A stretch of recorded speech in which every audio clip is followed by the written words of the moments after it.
It's okay. Okay. All right, so like I said, going into chapter 1, key terms is the first thing on the PowerPoint, the first slide, but it's really just pulling from all of these terms on page 1. I don't want all, you don't have to know all the terms on page 1.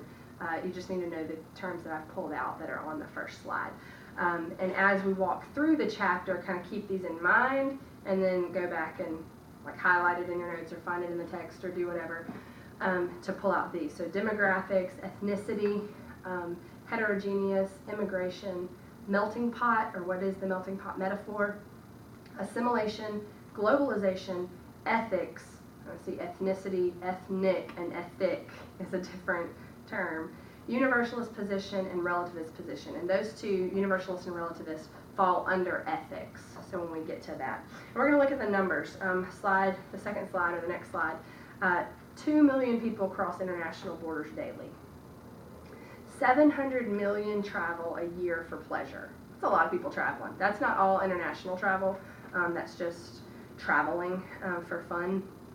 But 190 million people are fleeing from civil war, famine, or extreme economic hardship. 600,000 students, international students, are studying in the United States, and 160,000 American students are studying abroad.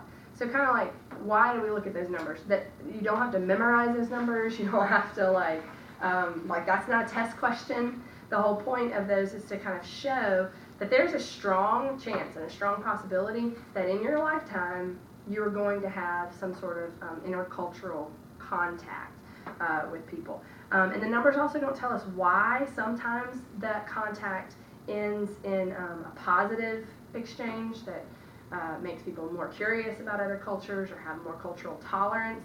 And other times people meet and interact with each other and it ends in violence or racism or stereotypes. There's some sort of negative connotation there, or even bloodshed. There are a lot of things that can make those interactions go either way. And so we spend a lot of time in this class focusing on what those are and what that needs to look like. There are some major events that have occurred that have made our world more culturally diverse, racially diverse, less gender specific, right? So we can have a female Secretary of State, an African American president. People in other parts of the world are crossing certain racial boundaries or cultural boundaries that they haven't had before. So why should we strive to focus on intercultural communication? Why should we look at this, or why should we take a whole class on doing this? And I do need to change the fonts on the PowerPoint so that it's bigger. I'm sorry about that, but hopefully you can still see. You can read it. But there's some ideas based on just what your majors are, right? So business majors would have to serve a diverse clientele. Sometimes people just have members of an extended family, like extended family cousins or in-laws and that kind of thing, of a different racial, socioeconomic, religious background or physical abilities or disabilities, and that's definitely tied into personal culture. You'll probably have to relate to a diverse group of colleagues wherever you are, and maybe you just want to be better informed about the news around you, like the world news around you. There's so much happening. I feel like as Americans we don't really have to pay attention to that, you know. Or if you just want to travel, maybe travel overseas or come into contact. So think through, like, what are some of your personal reasons or personal benefits of where you're going to be in life? And because I know everybody wants to know, test questions tend to be, there are some listings, so we're about to go through 6 imperatives, and that will be something on a test, like, can you list these 6 things? Yes. But there are a lot of discussion type questions that are personal reflection. So questions like, all right, so there are 6 imperatives that your textbook talks about being an important reason for studying, but what's important for you, right? And so in that first homework assignment, we talk about some of that self-reflexivity and why you should study other cultures. So let's walk through what your text calls 6 imperatives. They're really just 6 reasons for studying intercultural communication.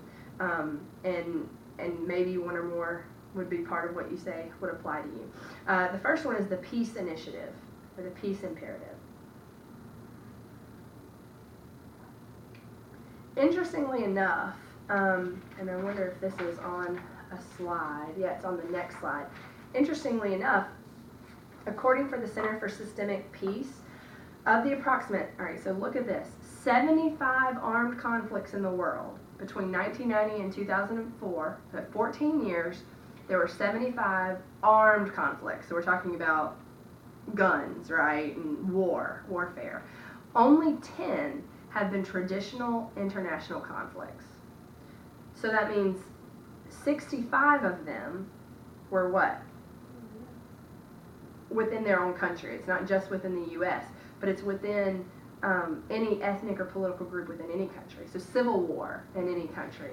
Some of the examples on page 5 that it gives are Cyprus, Russia, Turkey, Ethiopia, Bosnia, Sudan, like splitting. So why does this happen? A lot of the countries and cultures that deal with this are rooted in history. Okay, even some of the racial tension in the southeast of America is rooted in hundreds of years of racial tension. That's not something that's happening today, but it's just because. Well, why don't you like, you know, I feel like Jed Clampett, isn't that his name? From the Beverly Hillbillies. But it's like, these feuds happen. Why don't you like them? Because they didn't like them. Why don't you like them? Because they didn't like that. You know, like because we don't like these people. Why? Because my great grandfather didn't like these people. You know, like we sometimes get caught up in something and we forget what the conflict is even about. In a lot of places overseas, colonialism is the issue, the history part of that. Bigger countries taking over smaller countries, or invading and dividing a bigger country. So taking part of Russia, for example, after some of the world wars, and dividing it into a lot of smaller countries. Well, those small countries still have the same root, but now they're separate. So you've taken a cohesive group and made them separate. Or a lot of countries in Africa have been overtaken or occupied by the Dutch, the English, the French, and so that's why in some parts of Africa you go and you don't know what to expect, and they're speaking French, or German, right? There are some countries in Africa that speak German, and so what happens is it's not like people are just where they've been and they're just happy-go-lucky. It's like, no, there's a lot of tension based on people, groups moving in and out and in and through those things. But if I say, okay, there are all this armed conflict, let's just study intercultural communication and we'll just bring world peace. Like that's not going to happen, right? Like this class isn't going to change international warfare, right? So what do I mean by that? How do you learn peace through that? Well, seeing it, first of all, proves that we need to learn more about groups of which we're not members, because some things are going on that we just can't possibly understand. Most of the time people are born into or caught up into conflict with their neighbors that they didn't start nor that they chose to do. I mean, and this includes something as simple as the Jed Clampett feud, or as serious as boy soldiers, being forced to kill in parts of Africa.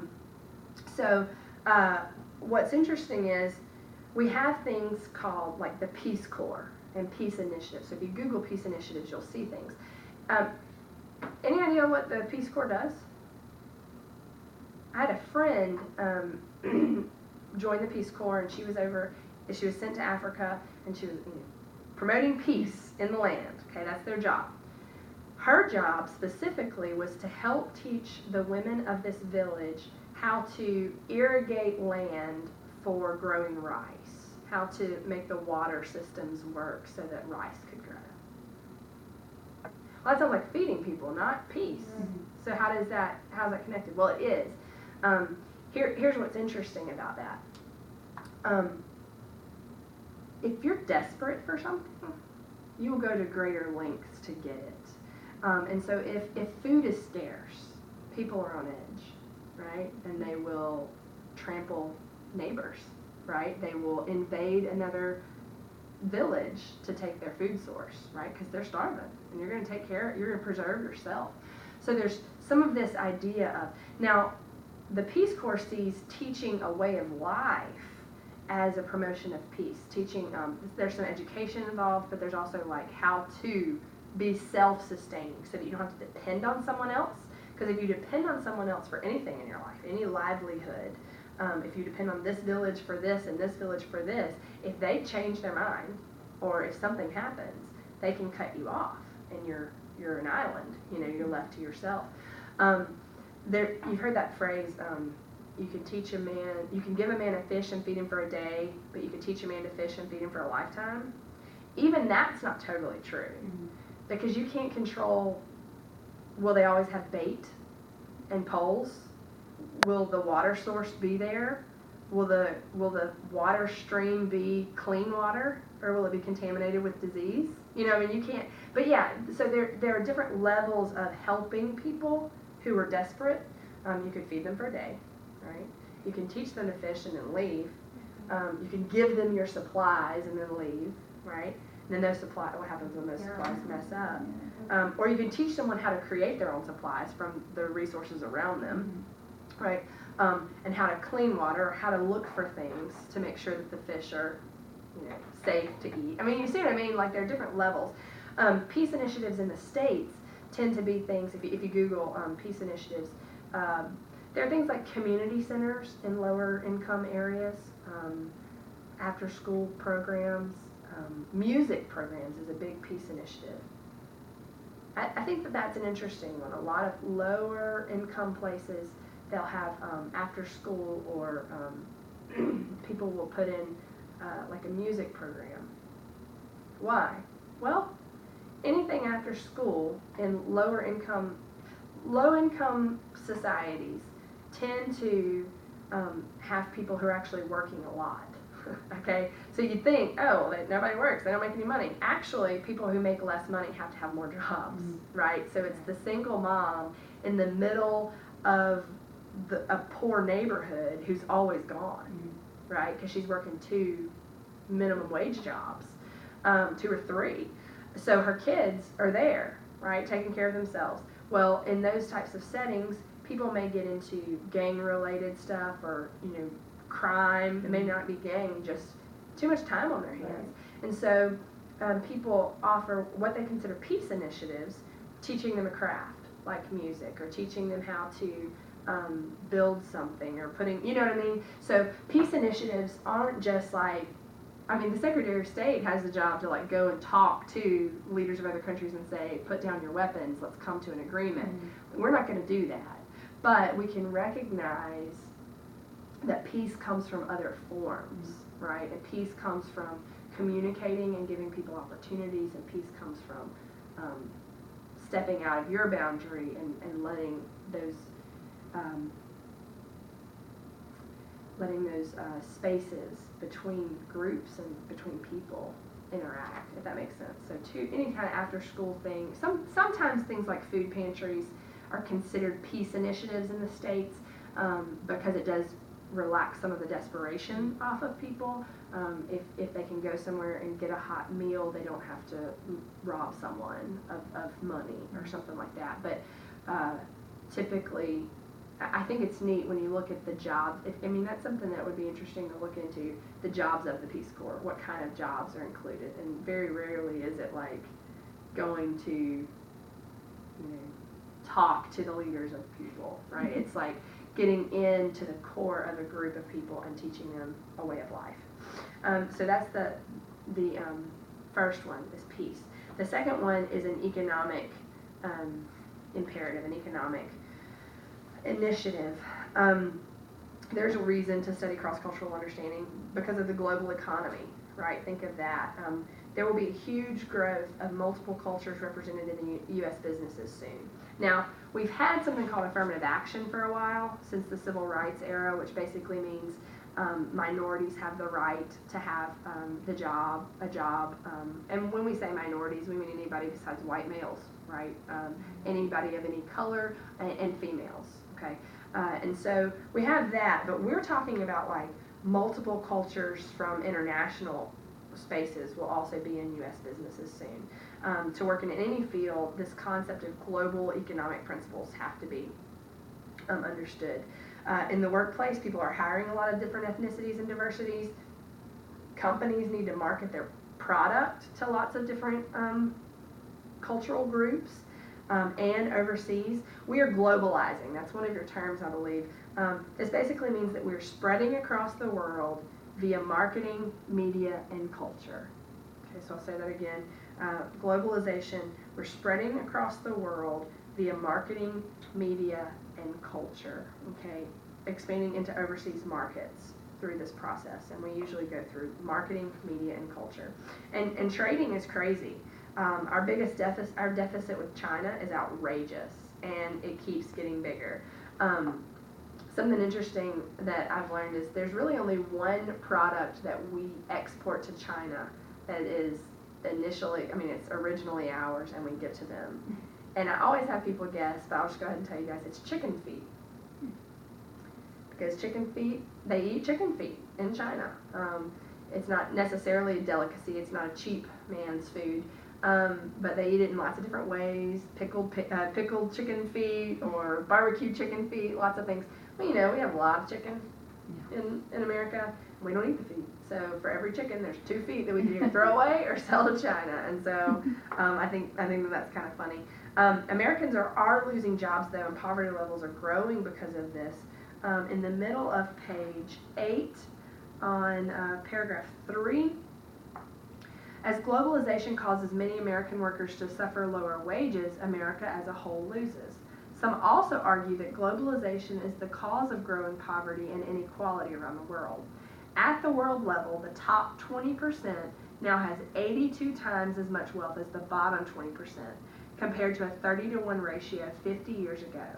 Half of the world's people live on less than $2 a day, and 1/5 live on less than $1 a day. 800 million people are chronically hungry, and new evidence from the World Bank shows that we have actually underestimated the numbers of the destitute. These kinds of inequalities lead to resentment, despair, and ultimately conflict, kind of that same idea. Now, we can get real, patriotic here and talk really bad about factories and other places, and yeah, so the American economy suffers because we put factories in other countries. We put our companies elsewhere. There's actually Mexico, for example, has a much lower rates in their laws are looser on things like pollution and factory pollution and minimum wage and things like that. So we actually have a lot of factories that are like 5 and 10 miles over the Mexican border, right? So it's just like right across the border. So it could, because that's where it could be, and it's still close enough, to ship on ground. And it's funny because part of the issue is pollution for factories. The people on the border in Texas are still experiencing that pollution from 5 miles away, but it's just a legal thing. The one thing I want to be careful with is we can get real, sweatshop, and these factory owners are terrible people for doing this, and that's not really true. The factory owners are businessmen who are thinking, how can I make a product for less money? And I've been to a factory in China, and I kind of expected this, poor people sweatshop idea. But in reality, a factory work in China is a decent job. It's a good, middle class kind of job, middle to lower class. It's not just the poor people, because there are a lot of factories in China, and there are a lot of factory workers, right? And so, the yuan, the Chinese dollar, is, I think it's between 6 and 7 to 1. Okay, so you can pay them, the Chinese people, even if you paid them 18 yuan, right, an hour. That's pretty good. It's only $3, right? So we couldn't pay Americans $3 to work, but the exchange rate is in their favor when it comes to that. So they're still making money. So it's not that we're just ripping off everybody who works at some of these factories. There is a business component, and that's why it happened. That's why we do it, right? I don't think there are any business and factory people going, I hate Americans, and I want to give my jobs to people from other countries. That's not what's happening. They're making the best business decision, but there is, and there does tend to be flack from that and feedback. It does take away jobs from Americans. And so minimum wage, even I think it just went up again. It's like $7 something, $7 and some cents. And so it's hard, it's hard in that way. But to look at it globally, on one hand, it's nice, we're all working together. But on the other hand, it can really, to help the poor in one country is to hurt the poor in your own. And that's a real ethical dilemma within people. So just to kind of think through that, there's an economic purpose to really figuring out how to communicate interculturally. And the third one is technological. On the PowerPoint it says, the world is an email away, and on the test people always write that. Like I say, describe the technological initiative or whatever, and they'll say, the world is an email away. No, that's just like my tagline to that's not really describing it. That's just me saying what it is. But it is, we're really connected. We are so connected. I could be connected to the other part of the world right now. I have a friend in Guatemala, and I have an app on my phone, Viber. Does anybody have Viber? I have Viber on my phone, and so she could call or text as long as we're on Wi-Fi. When I went to China the first time, I went to Peru for spring break this last year, and I was able to use Viber, and I called my mom and called my husband, and my mom remembered when I was in China before, she was like, we would go over a week, and if we weren't home when you called the house phone, then you just left left an answer machine message, and they played the tape. Who pushes that button at their house anymore? We don't even have a home phone, but I'm super connected at all times. It's even creepy. I can log into my children's daycare and I can view their classroom. I can just watch what they're doing. I can't hear, and it's kind of a creepy thing. I try not to. I don't have a nanny cam at my home or anything. I just have the daycare thing. It's kind of interesting. But yeah, your book starts to talk about we're connected through railroads and airplanes, and I'm like, yeah, but so much more now, and I think it said chat rooms and instant messaging. I don't even know if people have chat rooms anymore.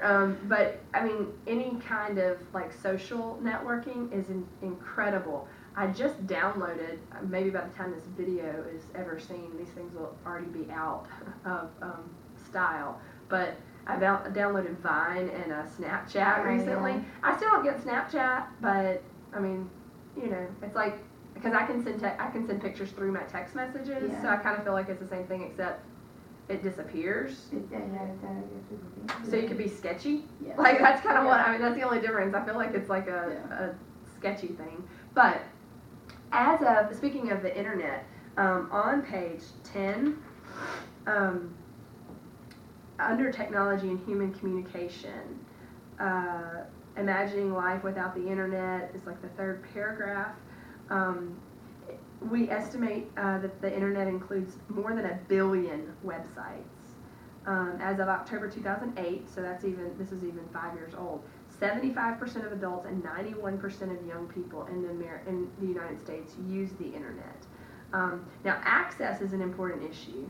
Okay, and I've had older students before say, well, I don't have the internet at my house, or they have to go to the library to get some, to email. Of course, I have students who are just emailing me from their phones, uploading documents. Can I share this in Dropbox? So a younger generation. I am not tech savvy, but I'm the one in, my office group where if they can't figure out something, how do I double space this in Microsoft Word? That's the kind of stuff I get asked. But what's interesting is, if you keep looking here, 70% of the material on the internet is in English.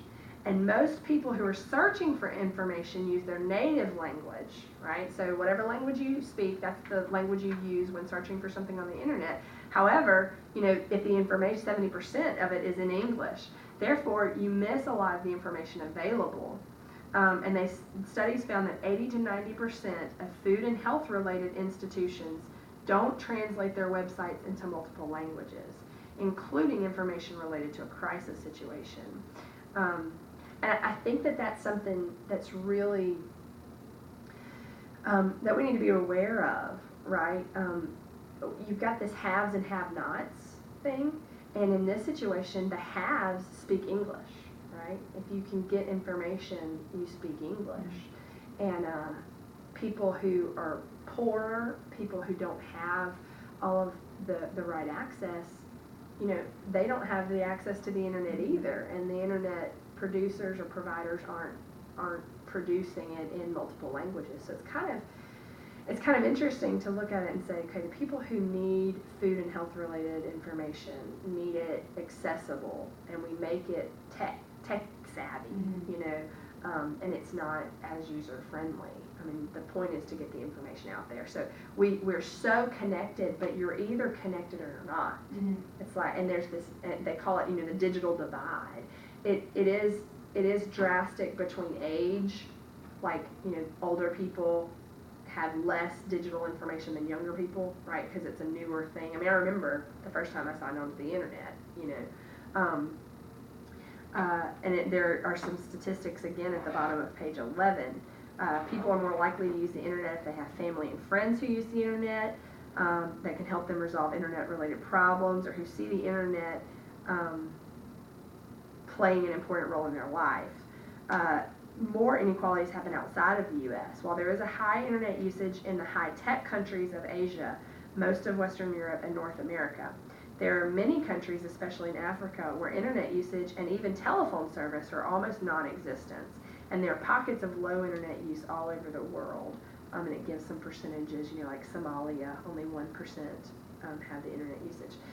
The other thing about language that I find is interesting, and this kind of they all kind of tie in together, but this ties into some of the economics of globalization. The German chancellor, and I don't speak German, I'm going to botch this up, I know, but the former German chancellor was quoted as saying, "If I'm selling to you, I speak your language. If I'm buying, dann müssen Sie Deutsch sprechen," then you speak German, right? So like if I'm buying, you cater to me, and if I'm selling, I'll cater to you, and that's what we tend to do a lot, is cater to who the needs are. The fourth one, going through these, is demographic, okay? Demographics is one of your terms, and it refers to the general characteristics of a given population. Okay? General characteristics of a given population. A little coffee break so you guys can write that down. General characteristics of a given population to include age, education, race, income, all these things that are on the fill in the bubble stuff for a test. Like marital status or the census. So age, education, age, race, income, religious preference, marital status, that kind of thing. What are you talking about? Religious preference, so I'll read them all again. Age, education, race, income, religious preference, marital status. And even like occupational status, you work full-time, part-time, student. The world is changing. The world as you know it is changing due to changing demographics within the U.S. There are a lot of patterns that are kind of changing. Groups are moving and have moved from place to place. It's pretty fascinating if you do that. But there are a lot of statistics, not on page 13, but they basically, on page 12, that basically go into talking about like Hispanic and Asian populations are expected to triple by the year 2050, while non-Hispanic whites are expected to grow more slowly to represent about 1/2 of the nation's population. Basically, what we're looking at is, racially speaking, based on race only, minorities will become majorities, and the majority, which is the white population right now, I don't know why they say non-Hispanic white, goes down. And there are a lot of statistics that kind of go to show that. One thing that's really important to note though, just based on demographic changes, and when we're talking about this, we're talking about age and race, just based on that does not mean that those minority groups will become like really powerful. Politically speaking, when we say someone has the majority, we do not mean we do not mean like how many people in their race. Okay, so like when we say the white man is the majority in America, we don't mean there are more of them. Mm-hmm. We mean they have the most power. So we kind of judge majority, minority based on power, which also includes money. So although these minority groups, like the Hispanics, will triple and Asians will triple, unless their income triples, their power of influence, unless they become political leaders, then they will not be the majority of the states. So it's kind of interesting to look at it that way. There are, however, an increase in multicultural people, meaning people of more than one race. We had a census in 2000 and a census in 2010. And 2010 was the first time that we were asked or the census allowed for people to choose more than one race. So before that, you kind of were like, and what's your race? And you picked one, right? Or you said, I don't want to say. There was actually a place on the 2010 census, and this was a really big deal, that kind of gave the option to say you were biracial or multiracial. And I think that's interesting because it's basically just going to show how many people are interracially marrying and having interracial children, and how that's becoming a normal thing. Mm-hmm. You know, we still like to just like tag people though. We still want to know there's something in us that is that prejudgment of sorts, is that need to stereotype, that we want to pinpoint someone. I have a friend who was visiting from Las Vegas, and she's Polynesian. And she said it was so funny. People, when she would meet people at church or whatever, they would always like try to peg her. Like, what are you mixed? You know, are you Mexican? Are you Native American? Are you mixed black and Mexican? You know, they couldn't figure out what race she was. And for some reason, they wanted to know. Like it mattered. I mean, I don't know if it mattered or not. I mean, you know, did it change the way they would have treated her if she would have said, I'm Mexican, or I'm Native American, or I'm black and Mexican? I mean, would it have mattered? She doesn't think so. She thinks it was just this strange curiosity that people were just like, I can't peg you, you know? I'm not sure exactly. And I have another friend. She is half Latino and half black, and she married a white guy. So of course they have the most beautiful children on the planet. But it's interesting because people want to say, you know, wait, are they black and white? You know, they want to know, like, and they want to know what that makeup is. But I think your generation, my generation, you'll get used to seeing it so much more that it won't be an anomaly. It'll be, you know, more normal. And the demographics show that. The other thing that is happening with demographics and the census showed that the southern and western regions of the U.S. are the most diverse. The interesting thing about that is Mississippi is listed as one of the 10 states with the most ethnically diverse population. And question comes up, you know, wait a minute, the southern part, the western part, the west has a lot of Mexican white tension. The south and the southeast has a lot of black-white tension. But we're still, I mean, why are the most diverse states, why are the states with the most tense history the most diverse? Well, you know, you could go so many ways with that. And the way I tend to always land is it's natural, not good. It's in our human nature, it's in our sin nature, to want to oppose people, we think we're better than everybody else. There's going to be more tension when there's more opportunity for tension. So is it the chicken or the egg, right? Is there racial tension because there's diversity, right? Or is diversity the result of racial tension and people just being stubborn and not being willing to, you know, leave their history, leave their roots, you know? I'm not going to leave, just because, you know, historically we've hated each other. I'm not going to leave. So it's that chicken and the egg. But I tend to think that, you know, if you don't have a lot of racial tension, I mean, a lot of races present, you don't have a lot of time. I mean, there's no opportunity to be racist. In California, racism shows itself between Latinos and Asians, right? Or Hispanic people and Asian people. It's not a black-white thing. It's just a black-white thing where we are, because that's where the history is, right? I have a friend from Minnesota who went to China with me, and he came down, he and another friend that was visiting, that was in China with me, they went to New Orleans. We kind of did the whole, like, New Orleans, Gulf Coast, come up Hattiesburg. And we were in Vicksburg, and we were having lunch or breakfast or dinner. We were eating at a restaurant. And finally he, like, says, I've never seen so many black people in my whole life. I thought that was so funny. I thought, what are you talking about? Like, I've always lived in Mississippi. So, to me, it's all, and I went to public school. Like, to me, it's always been half and half. You know, like, I've never known anything different. And it's always been black and white. I haven't had experience with a lot of Asian or Hispanic, and those were the minority. Those were the few, right? But it wasn't a few black people. It was, you know, the same amount, right? If not more, on the basketball team. You know, if that's a stereotype, but it's not. It was just how it was.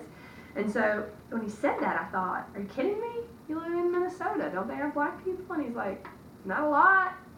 I'm not used to seeing it. I mean, that was interesting to me, you know. So, of course, he hasn't experienced a lot of black and white racism.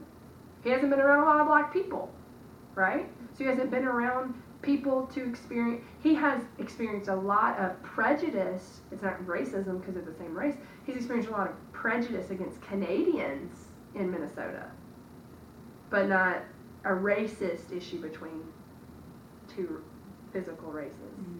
I just think that's an interesting thing.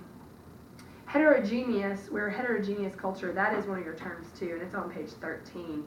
It just means diverse, varied. We're becoming a very heterogeneous society in America, dissimilar, and we're changing, right? And so we kind of have to look at how the demographics of that change too. I mean, demographics also include age, so that means like the baby boomers, right? They're getting older, and so we have a lot of things that deal with that, like Social Security or the economy. Things are dealing with, like, retirement is coming up for baby boomers, and that's going to be a big thing. So some of these things continue to happen. Diversity, it can be a beautiful thing, and it can expand our horizons linguistically, politically, socially. Lifestyle changes like food, right? If we didn't have some diversity, you know, what would we eat? And so intercultural conflict is not necessarily always a result of diversity. It can actually reduce prejudice because you get to know people who are different and have that. So what does it mean to assimilate? I'm going to just run through this real fast. Become part of the main culture. No longer a minority. The groups that have tended to assimilate have been the European Americans that came over to America, you know, in the beginning. So you had, originally you may have had like little Italies, right? Irish communities, German communities, English communities. Did I say German community? You had all of these different Italian communities, Greek communities, and they were all still real different. They lived in different towns or near each other, and they set up. But over time, those communities have tended to just assimilate, kind of become the same. They break it down, and you don't live in your ethnic background anymore. So assimilate means to kind of come along. Immigration brings on this idea of a melting pot. This is a metaphor you probably heard in high school. America is this beautiful melting pot, which just means here we are, it's this huge pot of soup or something. I don't know what we're melting into, but, and like the Germans are this, and the Africans are this, and the Italians are this, and the Cubans are this, right? And we all get together and we make this beautiful stew. That's not always the best metaphor. It does recognize the fact that America is made up of many different types of people or histories of people. But all immigrants do not assimilate the same, and a melting pot kind of makes it look like we all go in together and become something that's the same, and we don't. We just simply don't. We all tend to, and all different cultures and groups tend to assimilate in a different way. And so sometimes people instead will say things like a mosaic or a stained glass window where everybody has a different color to show. I don't know. The fifth one, are we on the fifth one? Five. Let's see. First is peace. 2, economic. 3, technological. 4, demographic. 5, self-awareness. Not going to stay a lot in this because that's part of the first homework assignment. And so for you guys, you're getting a sneak peek. Basically, self-awareness. One of the most important reasons for studying cross-cultural interaction. It was even stated in your homework, that we study other cultures to learn more about ourselves.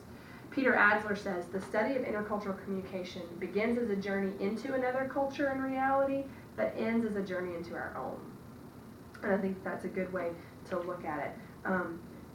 Sometimes, if we look at someone else and we're trying to study how they do things, it's so natural to say, to compare to how you do it. Like, oh, well, they always have to wear dresses. Well, that's strange. I don't always have to wear dresses, or they greet this way. Oh, okay, well, that's how I do it, So, but it gets even deeper and deeper and deeper, and so it always kind of asks yourself.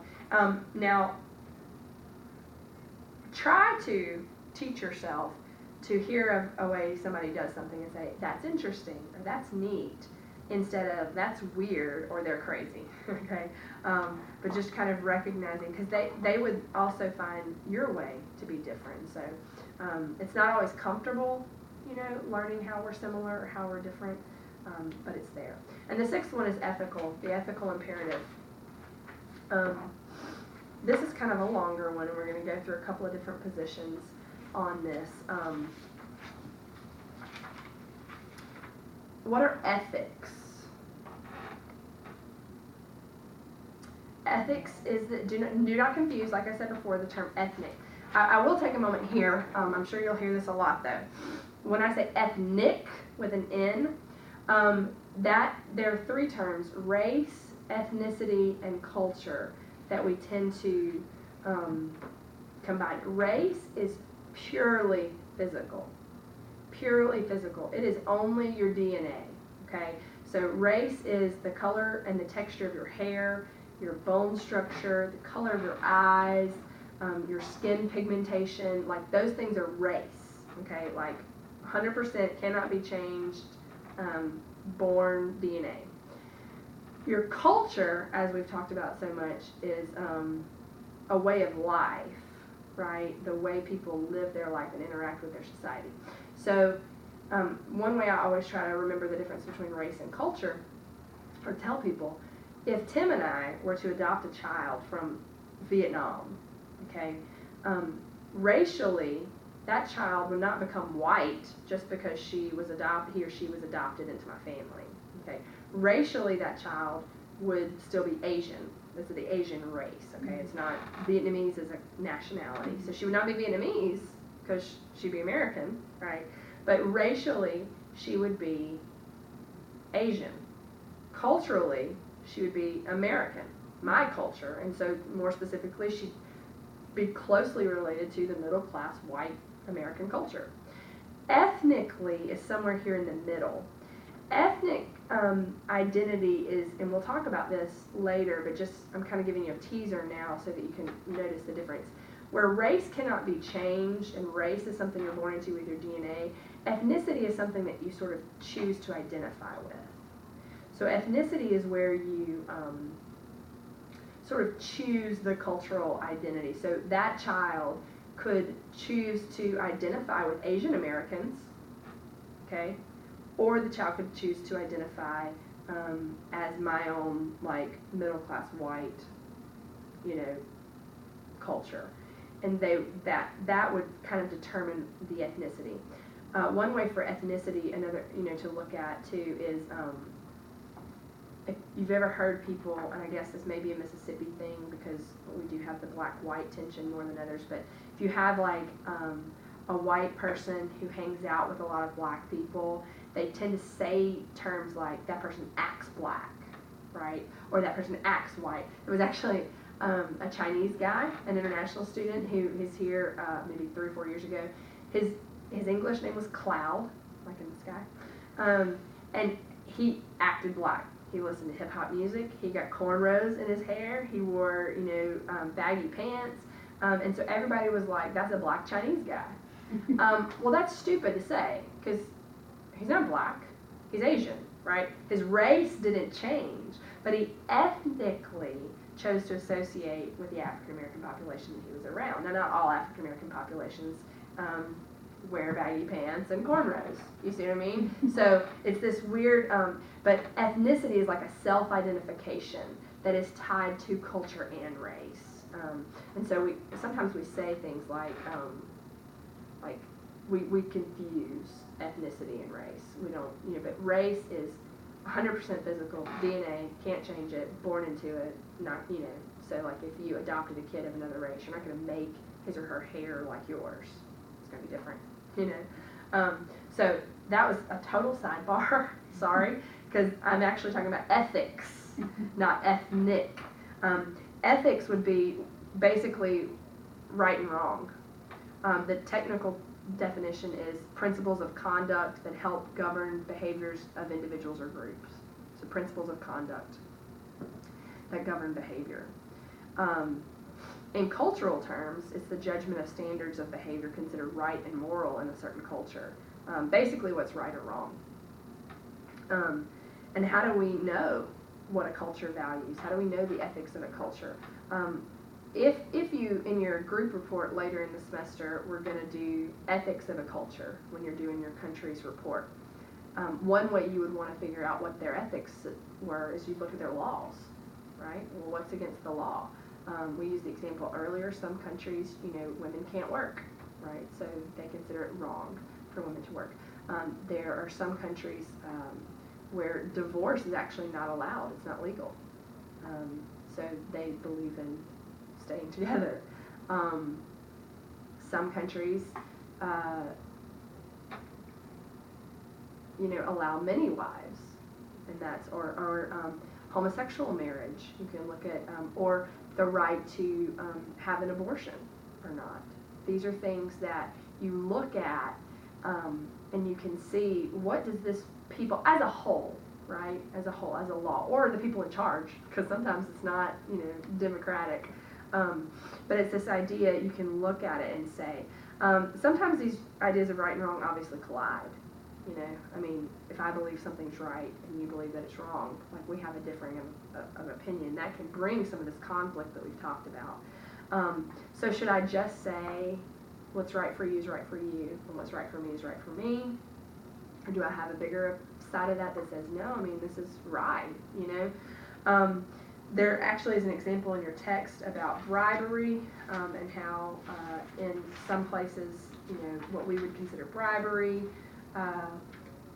they would consider the way it's gone. And there's this idea that what about this no cultural activity is inherently right or wrong. It's just the way people are, the way they do it in their culture.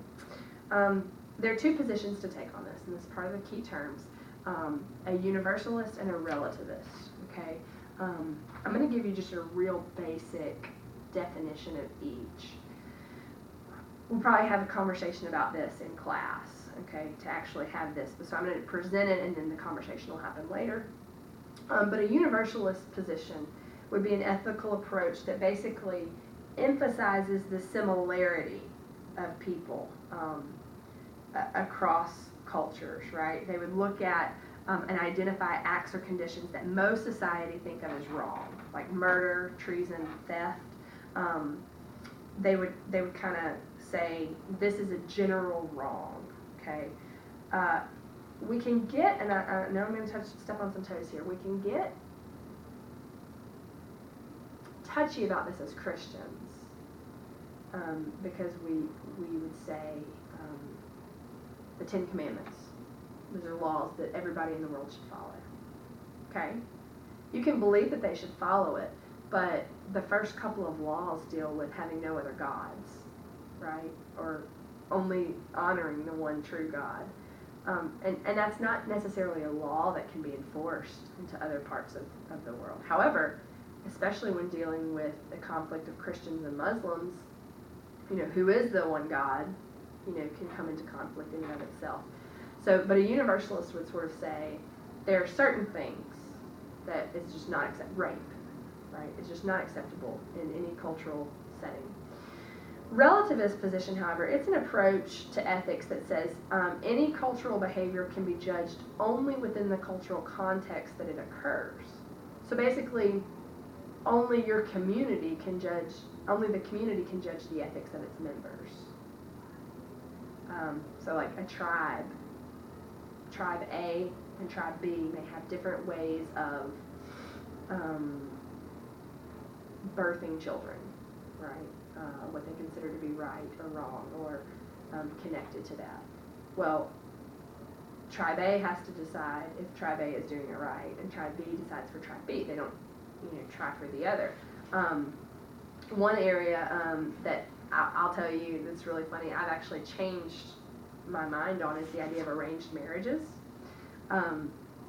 Americans are really put off by that. Like, don't pick my spouse for me. But after, looking at so many cultures that do arranged marriages and looking at the statistics, and I'll tell you a little bit more about it later or whatever, but, they tend to have a great success rate, and they tend to stay together. Now, there are really negative cultures that force the women to stay with. No, I'm not talking about those. I'm talking about people with a matchmaker or things like that. Sometimes this idea of my values are the only right one can lead to intolerance, cruelty, and even murder. Think again about Christian and Muslim fundamentalists, or bombing abortion clinics, right? Is that the answer if you disagree with the ethics of a certain people group? So the question kind of is, how do you maintain universal values and say, this is what I think is right and wrong? First of all, and separate that from cultural activity, okay? So is it right or wrong to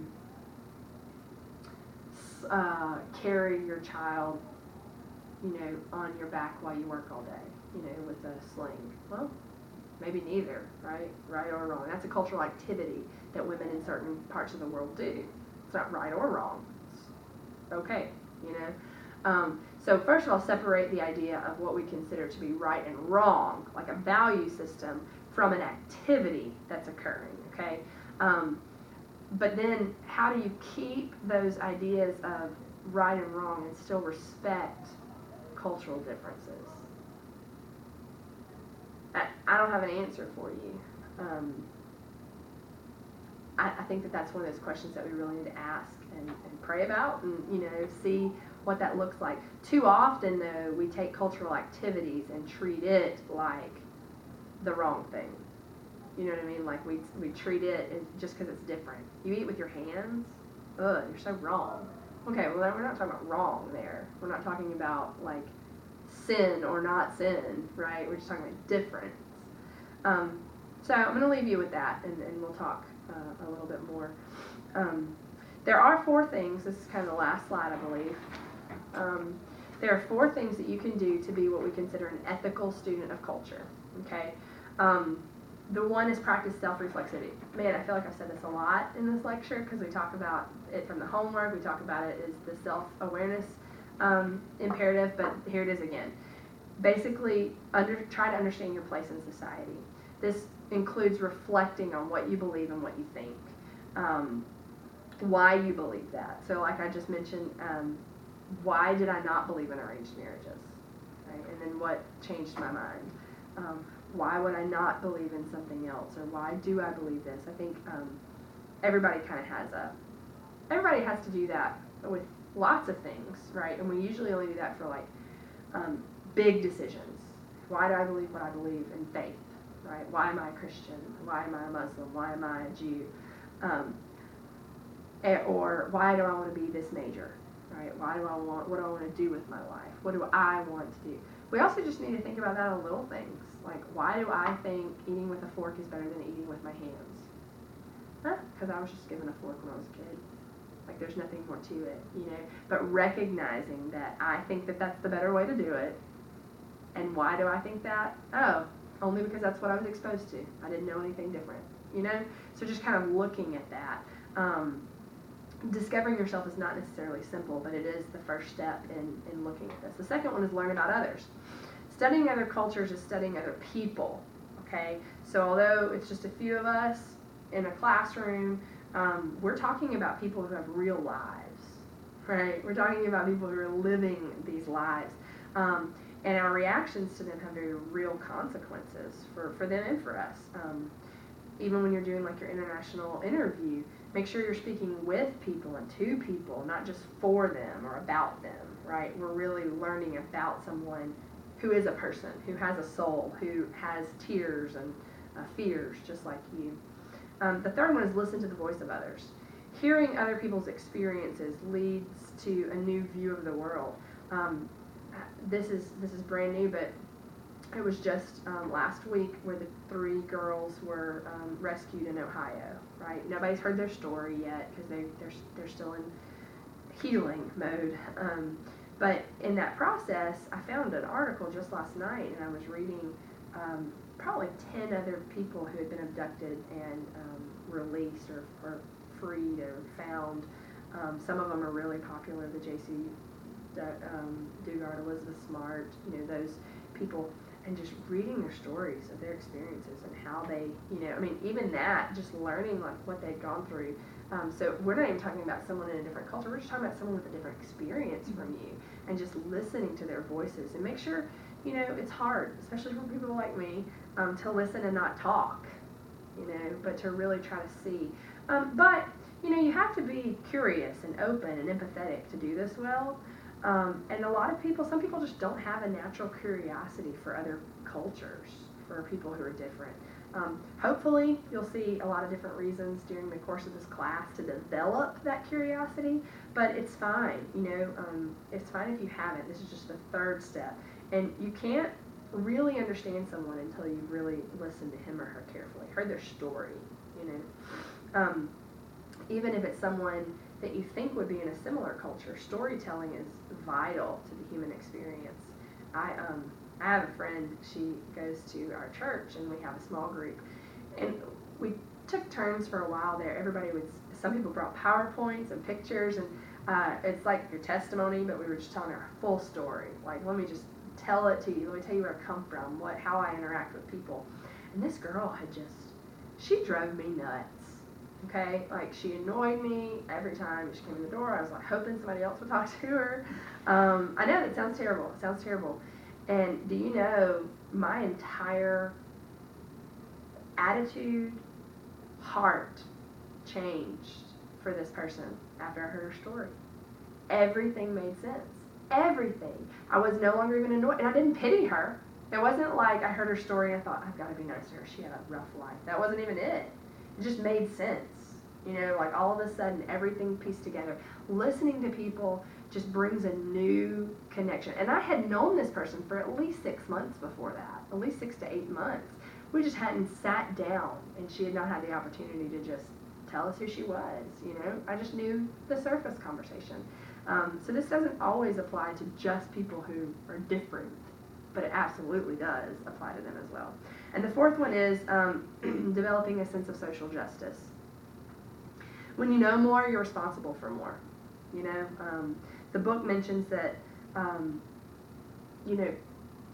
knowing things and being sensitive to things is really important, and to be honest with people about your intentions. I'm helping you grow this rice so that you don't feel desperate and that you have to attack your neighbors to get food, to feed your family. The book gives an example of a Bible study on college promoting itself as an English practice. Come to this meeting on Tuesdays at 6 and you can practice your English. Well, that's a real attractive thing. International people and other second language learners tend to want to practice their English, and the best way to do that is with speakers of that language. And so that's really attractive, and they get there and then they're taught Bible stories instead of, oh, I needed math tutoring, or oh, I needed some help with science, or I thought we were going to have a conversation. So they don't say that it's wrong to do that. They just say it's wrong to proselytize and pretend that you're helping them with another need. The social need is their English skills, right? And so if you're gonna have this social, if you're gonna do this social justice, do it from the right perspectives. Be honest about it. And there's a lot, once you have knowledge, there's a responsibility on your part to apply the knowledge to the communities in which you live. And the first step towards working towards social justice, anyone would say, would be to recognize that oppression and inequalities do exist. And that it's there, it's not just something we talk about. And as we learn more about it, it'll become